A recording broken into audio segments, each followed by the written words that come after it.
Hello વિદ્યાર્થી મિત્રો, આપ સૌનું આપણી આ યુટ્યુબ ચેનલ પર હાર્દિક સ્વાગત છે.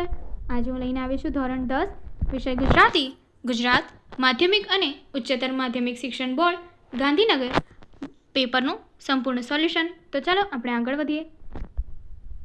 પરંતુ તે પહેલાં જો તમે આપણી આ યુટ્યુબ ચેનલને લાઈક, શેર અને સબસ્ક્રાઈબ ન કરી હોય તો જરૂરથી કરજો. વિભાગ એ, નીચેના જોડકા યોગ્ય રીતે ફરીથી જોડો. તો ચાલો જોઈએ. પહેલું, અમે પાછા જવાના હતા એટલે ભાતું નથી લાવ્યા. તેનો જવાબ છે ક, ભીખવ્યો. બીજું, માણકીએ જબરીને એના પેટનું છોકરું જબરું. તેનો જવાબ છે ડ, ડોશી. ત્રીજું, શા વિચારમાં પડી ગયો છે ભાઈ? તેનો જવાબ છે બ, સુંદરજી શેઠ. અને ચોથું, પટલાણીની દીકરી થઈને મને મોડું ઓહાણ આલો છો. તો જવાબ છે અ, આંબા પટેલ. આગળ, યોગ્ય વિકલ્પ પસંદ કરી જગ્યા પૂરો. તો ચાલો જોઈએ. પાંચમું, ડુંગરે તેની નજર ખાલી જગ્યાના માર્ગે સ્થિર કરી. તો જવાબ છે ગગન. છઠ્ઠું, શ્રીમદે ખાલી જગ્યા વર્ષે કાવ્ય રચના કરવાનો પ્રારંભ કરેલો. જવાબ છે 8મા.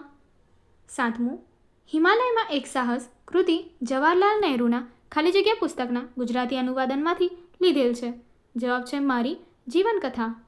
8મું, ઉપવાસમાં ખાલી જગ્યા નદીમાં ઘોડાપૂર આવ્યા હતા. જવાબ છે શેત્રુંજી. આગળ, નીચેના પ્રશ્નોના એક વાક્યમાં ઉત્તર આપો. પ્રશ્ન 9, ફગફગીયો દીવો બુઝાઈ જવાની સાથે બીજી કઈ ઘટના બને છે? જવાબ, ફગફગીયો દીવો બુઝાઈ જવાની સાથે બાળકનું રુદન બીજી ઘટના સ્વરૂપે ગાજી ઉઠ્યું. પ્રશ્ન 10, સદાવ્રતમાં અનાજ લેવા કોણ કોણ ઊભા હતા? જવાબ, સદાવ્રતમાં અનાજ લેવા માટે પટેલ, બ્રાહ્મણ, વાણિયા, ઠાકોર, ઘાંચી અને સિપાઈ લાઈનમાં ઊભા હતા. આગળ, પ્રશ્નના 3 થી 4 વાક્યમાં ઉત્તર આપો. પ્રશ્ન 11, બેટા ચાલ બહુ મોડું થઈ ગયું. વિનુ કાકાના આ વાક્યનો ગુઠાર્થ સમજાવો. જવાબ, બેટા ચાલ બહુ મોડું થઈ ગયું. વિનુ કાકા આ વાક્ય ગુઠાર્થમાં બોલ્યા. સૌરભ ભણી ગણીને અમેરિકામાં ડૉક્ટર થયો. ભૌતિક સમૃદ્ધિ તેણે મેળવી, પણ તેની પાસે માતા પિતા માટે સમય ફાળવવા જેટલી આંતરિક સમૃદ્ધિ નથી. સૌરભને ઉમદા માણસ બનાવવામાં અને સંસ્કાર આપવામાં મોડું થઈ ગયું. તેથી ઊંડા દુઃખ સાથે તેમણે આમ કહ્યું. ત્યારબાદ પ્રશ્ન 12, લેખક પોતાને ટચુકડા બુભુક્ષુ માછીમારો સાથે સરખાવે છે કારણ કે? જવાબ, લેખક પોતાને ટચુકડા બુભુક્ષુ માછીમારો સાથે સરખાવે છે કારણ કે જેમ માછીમારો જાળ નાખીને માછલાની રાહ જોતા ઊભા હોય તેમ પોતે પણ એક રૂપ બની ગયેલા નદી, ધોધ અને તળાવના રમ્ય રૂપને જોવા માટે ઊભા છે. આ રૂપ એમના સાહિત્યનું પણ રૂપ બને છે. એનું વર્ણન કરવા માટે તેજસ્વી ગતિએ તેમની ભાષાને પણ જાણે ઉર્જા મળે છે. પ્રશ્ન 13, દર વર્ષે જીવલો લેખકના ઘરે કઈ કઈ વસ્તુ આપવા જતો? જવાબ, દર વર્ષે જીવલો લેખકના ઘરે ફસલ ભરી જતો, શાકભાજી, લાકડા, ઘાસ, ગોળ વગેરે વસ્તુઓ આપી જતો, પણ ચોપડે રોકડા રૂપિયા સિવાય કશું જમા ન થતું. આગળ, નીચેના પ્રશ્નોના 10 થી 12 વાક્યમાં ઉત્તર આપો. પ્રશ્ન 14, મનીષાને પાત્રચિરણ ભૂલી ગયા પછી કૃતિના આધારે કરો. તો ચાલો જોઈએ. કૃતિ ભૂલી ગયા પછી કરતા રઘુવીર ચૌધરી. સાહિત્ય પ્રકાર એકાંકી. સંદર્ભ ત્રીજો પુરુષ. ભૂલી ગયા પછી એકાંકીમાં સર્જકે સંબંધ છૂટા પડ્યા પછી ફરી એ સંબંધ બંધાય છે તે ઘટના વ્યક્ત કરી છે, એટલે કે એકાંકી શીર્ષક યથાર્થ સ્પષ્ટ થાય છે. તે સંદર્ભે મનીષાનું પાત્ર લેખનના સંદર્ભે એક પંક્તિ યાદ આવે છે. જળ મળે ને ઝાંઝવા પીવાય છે, જિંદગી બસ એ રીતે જીવાય છે. સાવ હલકા ફૂલ જેવો પ્રેમ છે, કેમ તો એ મળવું ભારે થાય છે. મનીષા એક શિકારી પિતા વિરાટની પુત્રી છે. મનીષા નરેનના પ્રેમમાં છે, પણ તેના પિતા મનીષાની ક્ષમતા જાણતા ન હોવાથી તેની મંજૂરી મળી નહીં અને તેઓ બંને લગ્ન કરી શક્યા નહીં. જોકે તેમનો પ્રેમ જળવાઈ રહ્યો. એક વખત આબુ ઉપર પર્વતારોહણ કરવા ગયેલા ત્યારે મનીષાએ એક સુરતી કુટુંબને રીંછના પંજામાંથી છોડાવ્યું.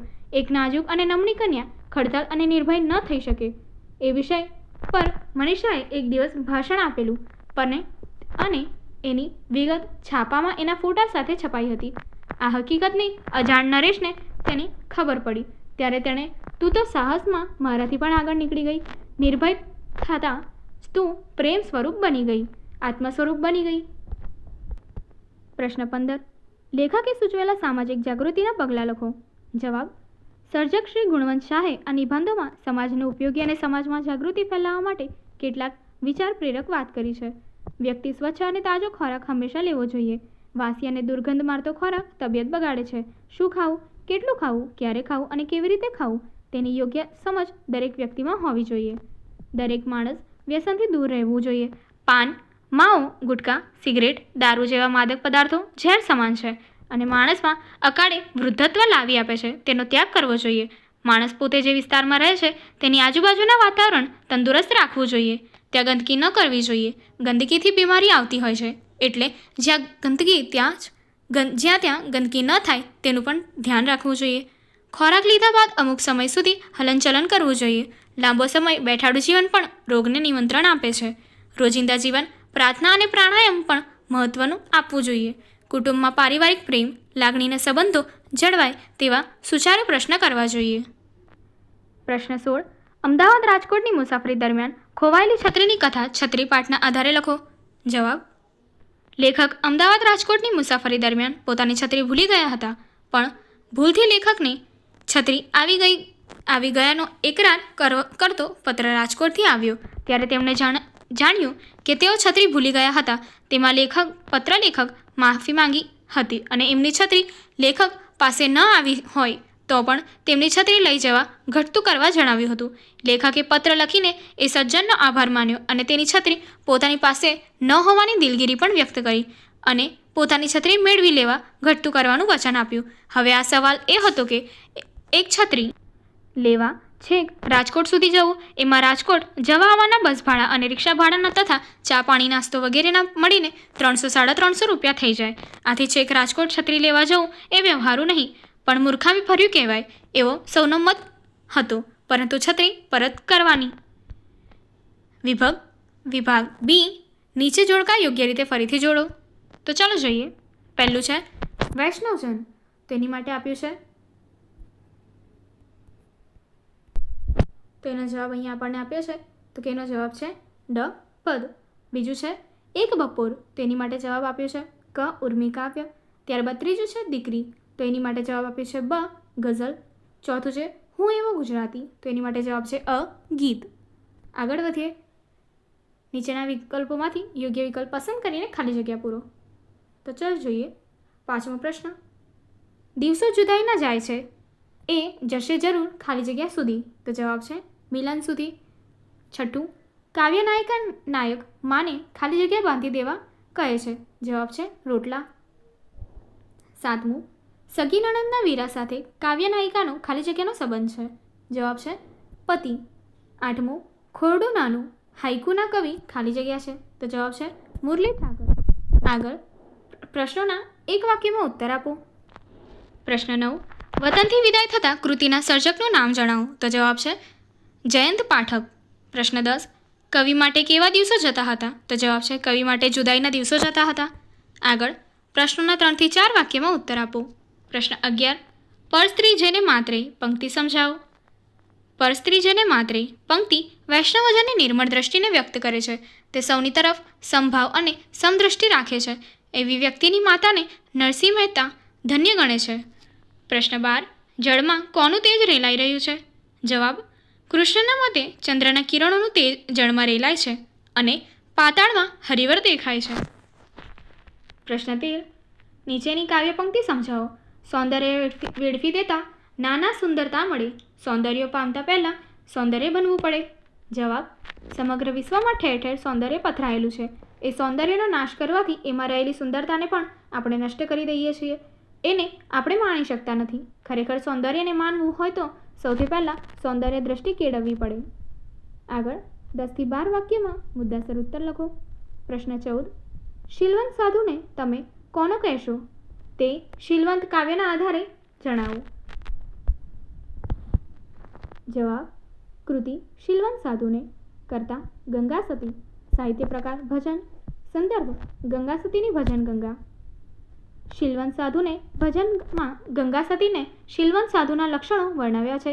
જે સંદર્ભે એક પંક્તિ યાદ આવે છે કે વેપાર કરે ભજનનો તે ઉતારે ભાવ પાર શીલવંત સાધુ તો ખરો, જે સદનો સુધારે સંસાર. આ પદમાં ગંગા સતીએ પાનબાઈને ચારિત્ર્યવાન સાધુઓના ઓળખી તેનો જ સંગ કરવાની સલાહ આપી છે. ચારિત્ર્યવાન સાધુનો વર્તનમાં કોઈ ઉતાર ચઢાવ જોવા મળે નહીં.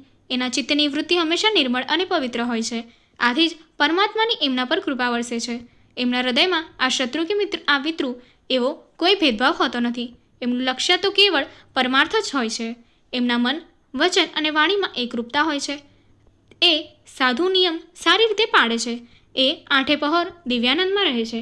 એમની તુર્યાવસ્થા જાગી ગઈ હોય છે. એ પ્રભુના ધ્યાનમાં જ મસ્ત હોય છે. એ નામ અને રૂપથી પર હોય છે, એટલે કે એ મોહમાયાથી પર હોય છે. એ હંમેશા ભજનમાં પર જ વ્યસ્ત હોય છે. એમને કેવળ પરમાત્માના વચનો જ વિશ્વાસ છે.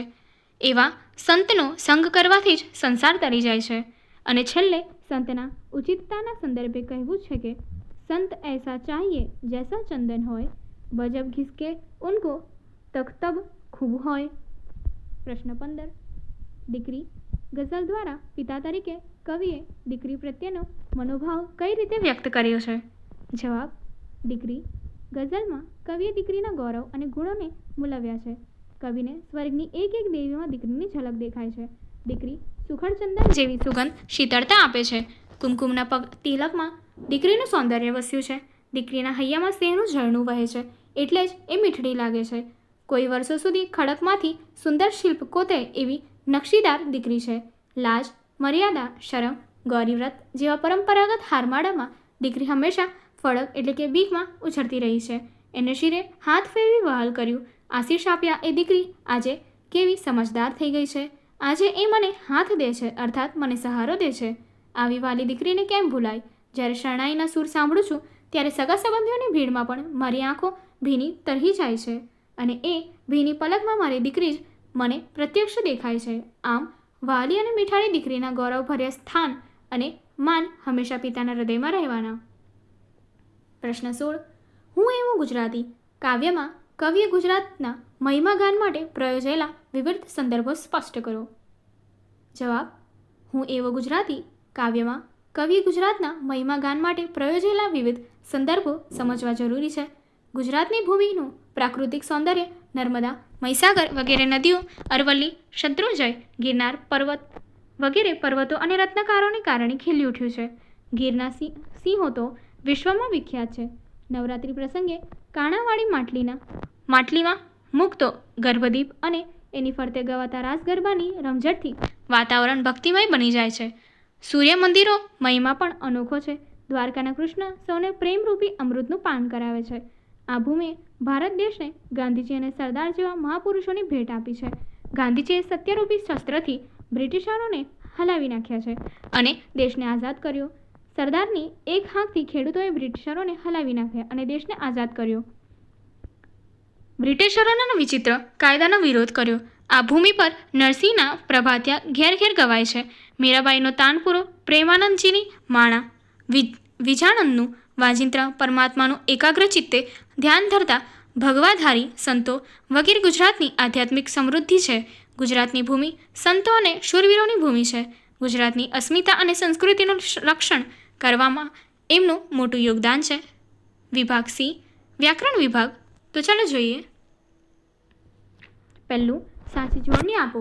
તો અહીંયા આપણને શબ્દ આપ્યો છે, તો જે છે હિમાચ્છાદિત. તો એનો જવાબ અહીંયા આપણને સાચી જોડણી બતાવી છે. ત્યારબાદ બીજું છે પ્રકૃતિ માટે સાચી જોડણી અહીંયા આપણને આપી છે. ત્યારબાદ સાચી સંધિ લખો. તો શું વત્તા અછત. તો એની માટે જવાબ છે સ્વચ્છ. આગળ નીચેના શબ્દોનો સમાસ ઓળખાવો. તો છે વન સંપદા. તો તત્પુરુષ સમાસ. હવે શબ્દોના જોડણી ભેદ અને અર્થભેદ જણાવો. તો પહેલા શબ્દ પાણીનો અર્થ થાય છે હાથ અને બીજા શબ્દ પાણીનો અર્થ થાય છે જળ. આગળ વાક્યમાં અલંકારનો પ્રકાર જણાવો. તમે પસંદ કરેલું પાત્ર પાણી વિનાનું છે. તો જવાબ છે શ્લેષ અલંકાર. ત્યારબાદ યોગ્ય પ્રત્યય ઓળખાવો. તો જવાબ છે વિનમ્ર. તો એની માટે છે પૂર્વ પ્રત્યય. પ્રશ્ન 7. સમાનાર્થી શબ્દ આપો. હાર માટે પરાજય અને હિમ માટે કુદરતી કરા.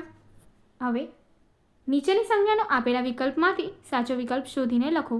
તો જાળવણી, તો જવાબ છે ક્રિયાવાચક સંજ્ઞા. પ્રશ્ન 9. નીચેના રૂઢિપ્રયોગનો અર્થ આપો. નજરની પીછીને ધૂળ પર પરસવારવી એનો જવાબ છે અહીં વૃદ્ધ બાળકીને પગલીને શોધવાનો પ્રયત્ન કરવો. પ્રશ્ન 10. કહેવતનો અર્થ આપો.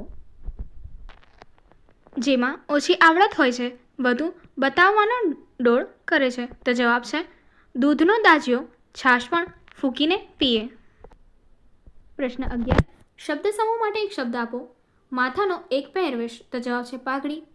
પ્રશ્ન 12. વિરોધાર્થી શબ્દ આપો. શાહુકાર, તો ગરીબ. આગળ પ્રશ્ન 13. કર્તરી અને કર્મણી વાક્યમાં ફેરવો.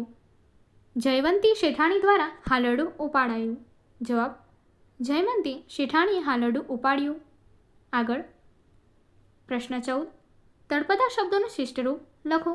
તો અહીં આપ્યો છે સોગંદ, તો એની માટે સોગંદ. ત્યારબાદ પ્રશ્ન 15. વિશેષણ શોધી તેનો પ્રકાર જણાવો. રાત્રે સપ્તર્ષિ તારાઓ જોવા મળે છે. સપ્તર્ષિ સંખ્યાવાચક વિશેષણ છે. ત્યારબાદ ક્રિયા વિશેષણ શોધી તેનો પ્રકાર જણાવો. પ્રશ્ન 16માં સુરેશભાઈ કૃતિ સમજાવતા શીખવે છે. સમજાવતા રીતિવાચક ક્રિયા વિશેષણ છે. આગળ પ્રશ્ન 17. શબ્દોના ધ્વનિ ઘટકો છૂટા પાડો. તો ખાંડણિયું, એની માટે અહીં આપણને ધ્વનિ છૂટી પાડીને આપેલી છે. ત્યારબાદ પ્રશ્ન 18. વાક્યોની પ્રેરક ભાવે રચના વાક્ય બનાવો. કુસુમાયુધ સૂઈ ગયો. માં કુસુમાયુધને સુડાવે છે. આગળ પ્રશ્ન 19. પંક્તિનો છંદ ઓળખાવો. લીધો જન્મ તે ગમે થવું જ રાખ આ ભૂમિમાં, તો જવાબ છે પૃથ્વી છંદ. આગળ પ્રશ્ન 20. મારા અક્ષર 17 છે. યમન સવલગા મારું બંધારણ છે. 6 અને 12 અક્ષરે મારું અટક સ્થાન છે. મને ઓળખી બતાવો, તો જવાબ છે શિખરીણી છંદ. આગળ વિભાગ ડી. નીચે આપેલી પંક્તિઓના આશરે 15 વાક્યોમાં અર્થ વિસ્તાર કરો. તો ચાલો જોઈએ. પહેલું, ઉત્તમ વસ્તુ અધિકાર વિના મળે તદપી અર્થ નવ સરે. મત્સ્યભોગી બગલો મુક્તા ફળ દેખી ચંચુ ના ભરે. તો હવે અર્થ વિસ્તાર જોઈએ. યોગ્યતા વિના ઉત્તમ વસ્તુ મળે તો પણ તેનાથી કશો અર્થ સરતો નથી. એ સત્ય કવિએ અહીં માર્મિક દ્રષ્ટાંત આપીને સમજાવ્યું છે. કેટલીક વાર વ્યક્તિને સુંદર અને ઉત્તમ ચીજ અનાયાસ મળી જાય છે, પરંતુ જો મનુષ્યમાં લાયકાત ન હોય તો તેને માટે તે વસ્તુ નકામી નીવડે છે. બગલાને માછલાની ખૂબ હોય છે. માછલી એને મન સર્વસ્વ હોય છે. એવા બગલાની સામે સાચા મોતીનો ગલ્લો કરવામાં આવે તો એમાં ચાંચ પણ માનશે નહીં. બગલા માટે એ સાચા મોતી પણ સાર્થક છે. આગળ આરસી શા કામની? મરકટને રાજગાદી પર બેસાડો તેથી શું? અપાત્ર માણસના હાથમાં લાખો રૂપિયા આવી જાય તેથી કઈ તેના માટે રૂપિયા અચાવવાની કે તેનો સદુપયોગ કરવાની યોગ્યતા કે સમજ આવી જતી નથી. રાજસિંહાસન પર બેસવાથી જ મનુષ્ય રાજનીતિજ્ઞ રાજા બની જતો નથી. અયોગ્ય માણસને અકસ્માતે કોઈ સારી વસ્તુ મળી જાય તો પણ એ તેની માટે છેવટે તો નિરર્થક જ સાબિત થાય છે. સમાજમાં ઘણીવાર અપાત્ર વ્યક્તિઓ સંજોગવશ ઊંચા હોદ્દા પર કે ઊંચા સ્થાને બેસી જાય છે, પરંતુ યોગ્યતાના અભાવે છેવટે નિષ્ફળ પુરવાર થાય છે. માટે મનુષ્ય સારી વસ્તુની ઈચ્છા કરતાં પહેલાં તેની માટે યોગ્યતા કેળવવી જોઈએ. કલાપીએ પણ કહ્યું છે, સૌંદર્ય પામતા પહેલાં સૌંદર્ય બનવું પડે. તો તેના અથવામાં આપેલો અર્થ વિસ્તાર જોઈએ. કામધેનુને મળે ના એક સૂકું તણખલું ને લીલાછમ ખેતરો આખલા ચરી જાય. જવાબ છે પ્રસ્તુત કાવ્ય પંક્તિનો અર્થ છે કામધેનુ, ઈચ્છિત ફળ આપનારી કાલ્પનિક ગાય. અહીં ગાયને એક સૂકું તણખલું પણ પેટ ભરવા મળતું નથી, પરંતુ આખલા લીલાછમ ખેતર ચરી જાય છે. અહીં ખેતર એ જીવનનું પ્રતીક છે. જીવનની વિષમતાઓમાંની એક છે આર્થિક વિષમતા. એ આર્થિક અસમાનતાનું આ પંક્તિઓમાં સચોટ ચિત્ર છે. જે શોષિત છે, લાચાર છે, મજબૂર છે, તેમને પુરુષાર્થ કરવા છતાં એકાદ તણખલા જેટલું જીવન પૂરતું મળી રહેતું નથી. જ્યારે બીજી બાજુ જે શોષણ કરે છે, જોરવાર કરે છે, તે લીલાછમ ખેતરો ચરી જાય છે. ખેતરમાં એક સૂકું તણખલું પણ ગરીબ શોષિતના હાથમાં આવતું નથી. આમ કવિએ સમાજમાં જોવા મળતી વિવિધ આર્થિક સમસ્યાનું ચિત્ર ખડું કરીને શોષણખોરો કે અધિક રીતે સદ્ધર એવા શ્રીમતો તરફ નિશાન તાક્યું છે. આગળનો પ્રશ્ન, અહેવાલ આશરે 100 શબ્દોમાં તૈયાર કરો. તો અહીં આપ્યું છે, તમારી શાળામાં પ્રજાસત્તાક દિને શૌર્ય ગીત સ્પર્ધાનું આયોજન થયું હતું. તે અંગેનો અહેવાલ આશરે 100 શબ્દોમાં લખો, કે જે તમારે સ્વપ્રયત્ને લખવાનો છે. આગળ નીચે આપેલા ગદ્યખંડનો આશરે 3જા ભાગમાં સંક્ષેપ કરી યોગ્ય શીર્ષક આપો. તો ગદ્યખંડ જોઈએ. લોકો મારું કામ જુએ કે ન જુએ, તેની કદર કરે કે ન કરે, મને શાબાશી આપે કે ન આપે, તો અહીં હું સંપૂર્ણ નિષ્ઠાથી અને મારી શક્તિના ઉચ્ચતમ ધોરણ મુજબ મારું એ કામ કરતો રહીશ.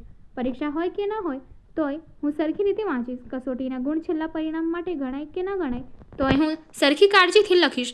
ક્રિકેટ મેચ ટ્રોફી માટેની હોય કે ખાલી મૈત્રી રમત હોય તોય હું સરખા ઉત્સાહથી રમીશ. સ્થૂળ વળતરની આશા નહીં, પણ મારા લાયક કામ કાર્યોનો આત્મસંતોષ એ મારું પ્રેરક બળ હશે. મનના આ વલણને કલાકારો કલા ખાતર કલા કહે છે, પણ છે તો જુદી જુદી પરિભાષા, એક જ સિદ્ધાંત ના ભાષાંતર. કામને અર્થે જ કરેલું ઉત્તમ કોટીનું કામ. પૂજામાં દેવી મૂર્તિને ચોખા ચડાવાય છે. ચોખાના દાણા અક્ષત હોવા ઘટે, એ સારા દાણા ભેગો એક તૂટેલો હોય તો ચાલશે. એમ માને તે સાચો પૂજારી નથી. Father Valles. તેનું સંક્ષેપીકરણ જોઈએ. કદર કે શાબાશીની આશા રાખ્યા વિના પૂરેપૂરી શક્તિ અને સંપૂર્ણ નિષ્ઠાથી હું મારું કાર્ય કરતો રહીશ.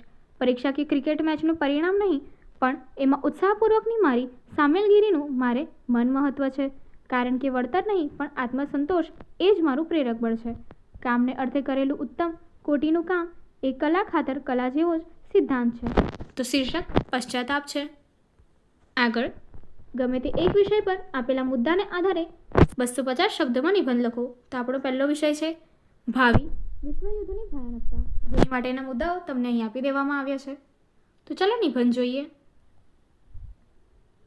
આઇન્સ્ટાઈન નામના વૈજ્ઞાનિકના શબ્દોમાં કહીએ તો, માનવ જાતે પોતાનું અસ્તિત્વ જાળવી રાખવું હોય તો યુદ્ધના ત્યાગ કરવો જ પડશે. વિશ્વભરના માનવીઓ માથે ત્રીજા વિશ્વયુદ્ધની લટકતી તલવાર તોડાઈ રહી છે. આજનું વિશ્વ અણુશાસ્ત્રોનું સક્રિય જ્વાળામુખીની ટોચે બેઠું છે. ગમે તે ઘડીએ આ જ્વાળામુખી ફાટે અને જગતના ત્રીજા વિશ્વયુદ્ધની વિનાશ લીલામાં હોમાઈ જાય એવી શક્યતા નકારી શકાય એમ નથી. બીજા વિશ્વયુદ્ધમાં કરોડો માનવો ભરખાઈ ગયા. રાક્ષસી તોપો, વિમાનો, દાહક અને સ્ફોટક બોમ્બ, સબમરીનો, ભીષણ રણગાડીઓ, સ્વસંચાલિત બોમ્બો, વિનાશકીઓને વગેરે વિનાશક શસ્ત્રોના આ યુદ્ધમાં ઉપયોગ થયેલો છે. અણુ બોમ્બ અને હાઇડ્રોજન બોમ્બ કરતાં પણ અનેક ગણી વિનાશક શક્તિ ધરાવતા ન્યુટ્રોન બોમ્બ જેવા ભયંકર બોમ્બે માનવજાતનું સુમૂળ નિકંદન નીકળી જાય એટલી હદે ભય પેદા કર્યો છે. અમેરિકાના એટમ બોમ્બે જાપાનના હિરોશિમા અને નાગાસાકી નામના 2 મોટા શહેરોને એક ધડાકે નામશેષ કરીને કેવો કાળો કેર વર્તાવી દીધો હતો. 2 દેશો વચ્ચેની નાનકડી તકરાર પણ વિશ્વયુદ્ધમાં પરિણમે છે. એવી સ્ફોટક અને તંગ પરિસ્થિતિ વચ્ચે આજે આખું જગત ઊંચા શ્વાસને અધ્ધર જીવે કાલે શું થશે એની દહેશતમાં જીવી રહ્યું છે.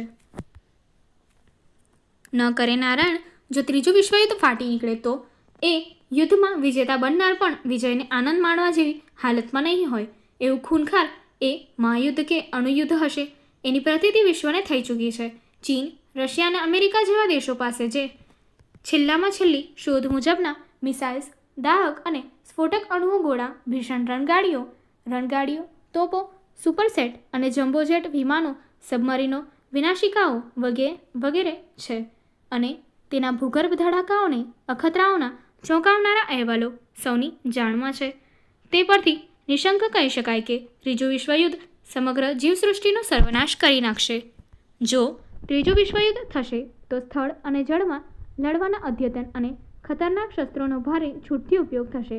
પ્રથમ અને દ્વિતીય વિશ્વયુદ્ધની ભયંકરતા તો વાવાઝોડા જેવી હતી, પરંતુ ત્રીજું વિશ્વયુદ્ધ તો પ્રલયનું સ્વરૂપ થશે, જેમાં અણુશસ્ત્રો જ વપરાશે. એમાંય જો ઝેરી ગેસ છોડવામાં આવ્યો તો થઈ ગયું. હજારો માઇલ દૂર યુદ્ધ ખેલાતું હોય ને આપણે પેલા ઝેરી ગેસની અસરથી અહીં બેઠા બેઠા ઢળી પડીએ. ટૂંકમાં જો ત્રીજા વિશ્વયુદ્ધ તો થશે તો એ એવું પ્રલયકારી ને ભયંકર હશે કે ઘડીના છઠ્ઠા ભાગમાં કરોડો માણસો જે હાલતમાં ને જ્યાં હશે ત્યાં ને ત્યાં મરણને શરણે થઈ જશે. અબજો માણસો અપંગને નિરાધાર બની જશે.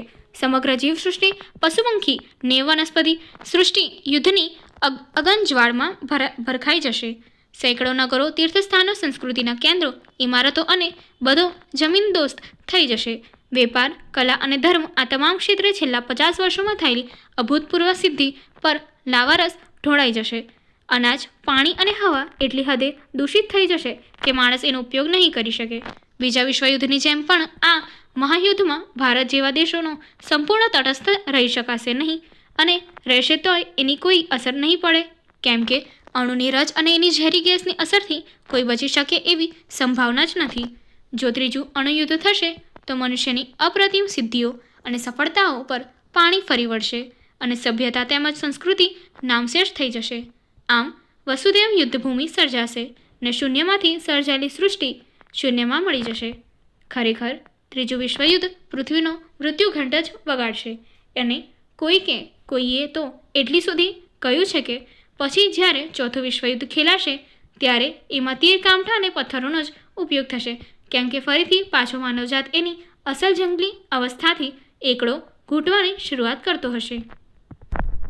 હવે અહીં અથવામાં આપેલો બીજો વિષય છે અણધારી આફત, કોરોના મહામારી, જેની માટેના મુદ્દા તમે અહીંયા આપેલા છે. તો ચાલો જોઈએ. કુદરતની લાઠી પડે ત્યારે અવાજ નથી આવતો, પણ અહેસાસ જરૂર થાય છે. હરણફાળ ગતિએ માનવજાત બેશક વિકાસ કરી રહી છે. માનવીય પાતાળથી મંગળ સુધી પહોંચવામાં કંઈ બાકી રાખ્યું નથી. અવનવા એટલા સંશોધનો કર્યા છે કે પ્રશ્ન થાય કે દુનિયા ક્યાં જઈ અટકશે. પણ પછી અચાનક જ કુદરતી આફતોરૂપી માનવજાતને બ્રેક લાગે છે અને માનવીનો વિકાસ થોડા સમય માટે રૂંધાય છે. ક્યારેક વાવાઝોડું હોય છે, તો ક્યારેક પૂર, તો ક્યારેક ધરતીકંપ. આ બધી કુદરતી આફતો થોડા ભાગ પૂરતી જ અસર કરે છે, પરંતુ કુદરતી અને માનવ સર્જિત આફતોનું મિશ્રણ કરો તો મિશ્રણ 2020માં આવેલી કોરોના રોગ પછી મહામારીનું સ્વરૂપ ધારણ કર્યું. તેની સામે માનવજાત લાચાર બનીને જોઈ રહી છે, પણ કોઈ ઉપાય સૂચતો નથી. જે માનવી હરણફાળ ગતિએ દોડતો હતો એ એકાએક થંભી ગયો છે. જે કારખાનાઓ કે શહેરો પ્રદૂષણ ઓકતા હતા તેનું જ પ્રદૂષણ ઓછું થઈ ગયું છે અને વાતાવરણ શુદ્ધ બની ગયું છે. આ મહામારી ફક્ત નકારાત્મકતા જ નહીં, હકારાત્મક અસરો કરી છે. લોકોની રહેણીકરણીમાં છેલ્લા અમુક દિવસોમાં જ પરિવર્તન કરી દીધું છે. ઈસવીસન 2020માં જ આવું એવું નથી. ભૂતકાળના વર્ષોમાં પણ અનેક મહામારીઓનો દુનિયાએ સામનો કર્યો છે અને અત્યારે જેટલી ઝડપથી લોકો મરી રહ્યા છે તેની કરતાં અનેક ગણી ઝડપથી લોકો મર્યા હતા. અને તેમાંથી અમુક મહામારીઓ તો એવી હતી કે તેમાંથી બહાર આવતા માનવજાતને 2 થી 3 વર્ષ લાગી ગયા હતા. આ મહામારીઓમાં સુરતમાં અને મુંબઈમાંથી ફેલાયેલો plague, bird flu, Spanish flu, cholera જેવા ઘણા રોગોએ દુનિયામાં હચમચાવી નાખી હતી. સ્પેનિશ ફ્લૂએ તો અંદાજે 5 કરોડ લોકો ભેરખી લીધા હતા. તો પણ આવા ભયાનક રોગોથી માણસ તેની હિંમત અને સંશોધન વૃત્તિથી ઉગરી આવ્યો હતો. COVID-19 corona virus infection disease 2019 તરીકે ઓળખાયેલા અને કુખ્યાત થયેલો વાયરસ ચીનના વુહાનના મીટ માર્કેટમાંથી પેદા થયો હતો એવું કહેવાય છે. આ રોગ વાયરસથી ફેલાતો ચેપી રોગ હોવાથી ઝડપથી સંક્રમણ થવા લાગ્યું. કોઈપણ દેશના એક શહેર પૂરતો રોગ ફેલાય તો વિશ્વના સ્વાસ્થ્ય પર નજર રાખતી સંસ્થા WHO વર્લ્ડ હેલ્થ ઓર્ગેનાઇઝેશન તેને આઉટબ્રેક જાહેર કરે છે. પછી શહેરથી બધી દેશમાં ફેલાય તો તેને એપિડેમિક જાહેર કરવામાં આવે છે. WHOની થોડી બેદરકારીને કારણે આઉટબ્રેકમાંથી સીધી મહામારીમાં પહોંચી ગયો અને દુનિયાના 99% દેશ આનાથી પ્રભાવિત થયા અને કાષ્ઠમાં રાખવું મુશ્કેલ થઈ પડ્યું. આ રોગ 4 સ્ટેજમાં આગળ વધે છે, જેમ કે પહેલા સ્ટેજમાં સંક્રમિત વ્યક્તિઓના સંપર્કમાં આવવાની અને સ્ટેજ 3માં તો તે અંદરોઅંદર ફેલાય છે અને સ્ટેજ 4માં તો કાબૂમાં લેવું મુશ્કેલ પડી જાય છે. અમેરિકા જ અદ્યતન સુવિધા ધરાવતો દેશમાં સંક્રમિતોની સંખ્યા 7 લાખ જેટલી પહોંચી અને મૃત્યુની સંખ્યા 1 લાખ જેટલી થઈ ગઈ. સ્પેન અને ઇટલી પણ આટલી સુવિધા ધરાવે છે, ત્યાં પણ માણસો ટપોટપ મરવા લાગ્યા. બ્રિટન કે જેની આખી દુનિયા પર રાજ કર્યું હતું એ પણ આની સામે લાચાર થઈ ગયા હતા. ફેલાતું અટકાવવાના ટૂંકા અને લાંબા ગાળાના ઉપાયો હતા. પહેલું, લોકો એકબીજાના સંપર્કમાં ન આવે તે માટે લોકડાઉન કરવું. બીજું, લોકો એકબીજા વચ્ચે સંપર્કમાં આવતા અટકે. ત્રીજું, સતત હાથ ધોયા કરે.